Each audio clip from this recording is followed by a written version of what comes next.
2010 marked the fourth season-long competition for the FedEx Cup. 8 months of battling for points and positioning came down to just 4 weeks and one putt. In the end, a new name was engraved in golf history. The FedEx Cup shows you just one shot. You could be in the top 30, you could be out. To win the FedEx Cup would be as good as you can get in the game. You've got to keep your mind very narrowly focused on the job in hand.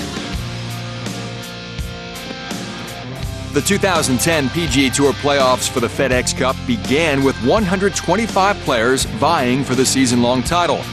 But only 124 were able to begin their quest at the Barclays. Jim Furyk, third in the point standings when the playoffs began, overslept, missing his Wednesday Pro-Am tee time, and was DQ'd. I've had several dealings with Jim throughout the years, and he's a first-class guy. I'm sorry for him that he's not playing, but believe me, he'll be back in full force next week, I'm sure.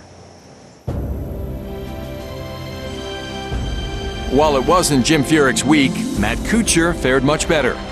He carded the final round 66 to erase a 5-shot deficit and outlast Martin Laird on the first playoff hole thanks to an epic approach shot. The win was Kuchar's first in 2010, vaulting him into the top spot in the standings. I've been so happy with my performance this year. It was one of those things where I knew if I put myself in contention enough times, I was going to break through, and I'm awfully excited to have it happen here at the Barclays.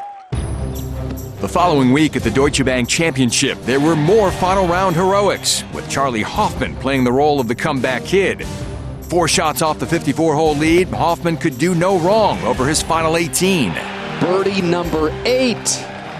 He finished with a 62, cruising to a 5-shot victory and jumping 57 spots to second in the point standings at the halfway point.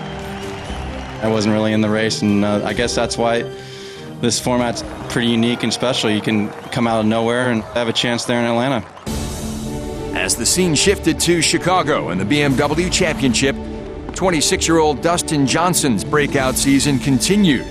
He held off Paul Casey for his second victory of the year, moving to number 2 in FedEx Cup points.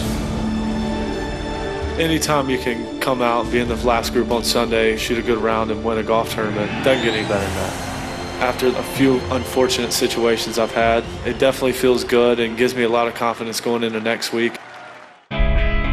Joining Johnson in the top 5 entering the Tour Championship presented by Coca-Cola were Kuchar, Hoffman, Casey, and Steve Stricker.